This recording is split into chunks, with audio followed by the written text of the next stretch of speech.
and welcome to our sports business show. On behalf of Sport in Society Journal and Neoma University, I welcome Professor Vijay Pereira, my colleague, to this particular show to discuss what we are now seeing unfold in front of us, the Qatar Football World Cup. We've seen a lot of issues being addressed. We've seen the German footballers closing their, covering their mouths because of the gag. We have seen the Iranians talk about it in a press conference in a rather strong way, which is giving the world a very stern message. Question is, do these things impact the business of sport? Are these things relevant and necessary? How would a society approach such things? Is sport political from the outset? Some very, very important questions to be addressed as part of this broadcast. Vijay, welcome. First thoughts on what you have seen so far. You are a very tumultuous build-up. You've seen the Iranians, you've seen the Germans, you've seen the armband controversy. Your thoughts on it? Yeah, the FIFA World Cup is one of the world's biggest stages. And so it's the right platform, and players think themselves to be part of the community of society. And they have a full right to portray what they feel about their country and the pressing needs at such a huge platform. So I think there were talks about something happening, but actually it has happened on both sides. You make a very, very interesting point, Boria, because on one hand, you have the Iranians who are bringing to the fore something that the world is witnessing in Iran. But also you have the Germans. And that's where I think there is controversy, because the FIFA has always seen, as we have seen in the past, the Uruguay, the 1966, where the whole continent, Africa, boycotted the World Cup games in England. So really, I think such a big platform, such huge topics, and I think should applaud the players for actually standing up at such a big stage for their causes. What we are also seeing from the narrative that is coming out of Doha or coming out of Qatar, Vijay, is this is Western hypocrisy or Western superiority kind of speaking out, and it's a kind of vindictive attitude of the West, that they are saying there are different cultures. And here, by the way, let's be very clear. We in Sport and Society, we in Neoma University, we don't take sides. We debate, we discuss, we table the issues as academics, and we will put out our points of view without taking any particular side. Vijay, what is your thought on the Qatari argument that this is a kind of Western superiority speaking out? This is a kind of vindictiveness speaking out. They should respect the cultural, kind of, how do I put it? The special cultural freedom of Qatar, or not so free, if I can call it. How would you react to that? That it's you are attacking a particular culture. Yes, I think I teach cross-cultural management, Boria, to people from across the world, and I find it a little disturbing, because I think let me, Boria, take a step back and explain at a macro level what is happening.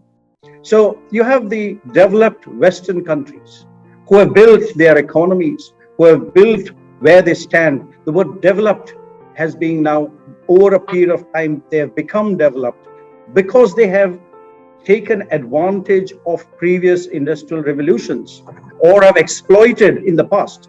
I mean, colonization is such a dirty word, yes, but that's how they have built where they are today, to be fair.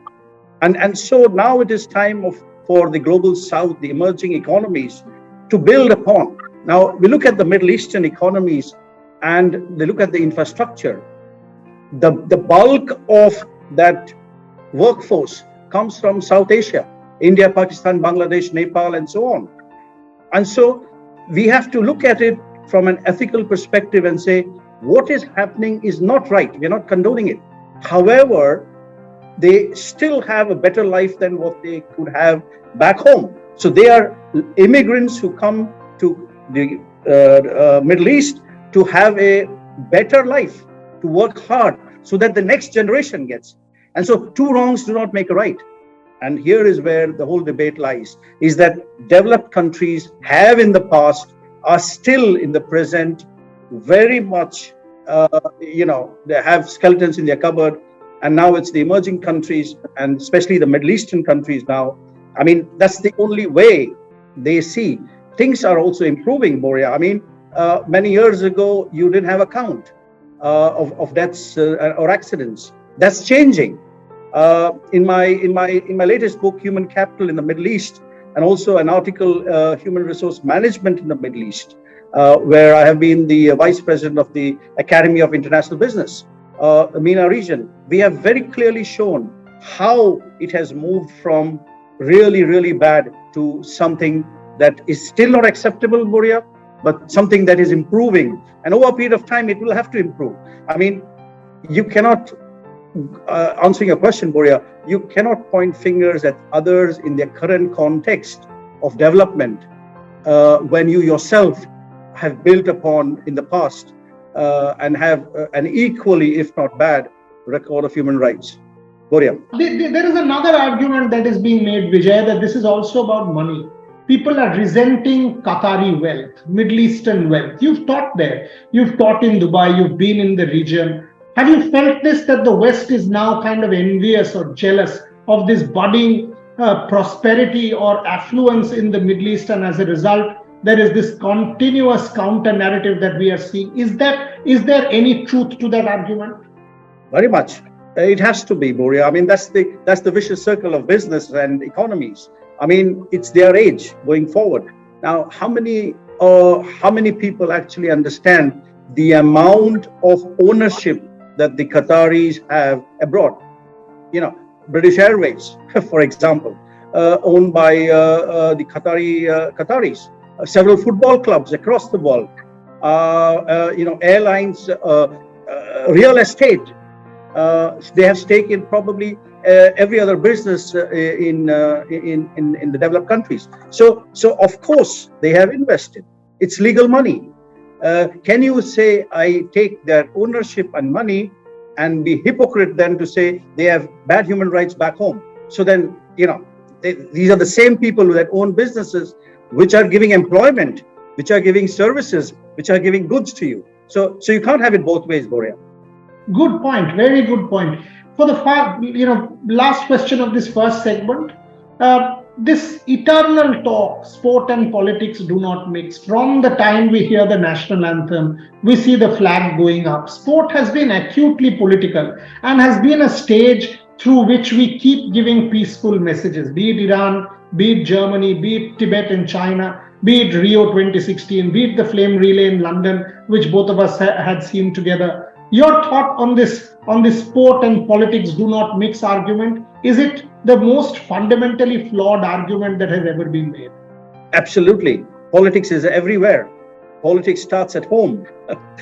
It goes on in our communities. It goes on to sport. It goes on to business. We cannot.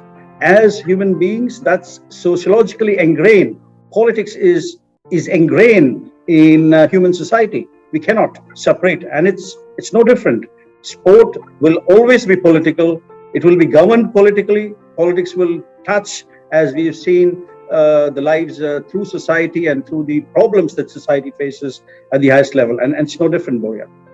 That's a beautiful segment. I mean, two fundamentally important points touched upon in the last 2 points that Vijay made. I will come back with the question that is it the West which thinks that it only has the right to host mega events, and the moment it goes out to other societies, there is resentment. Is that a true statement?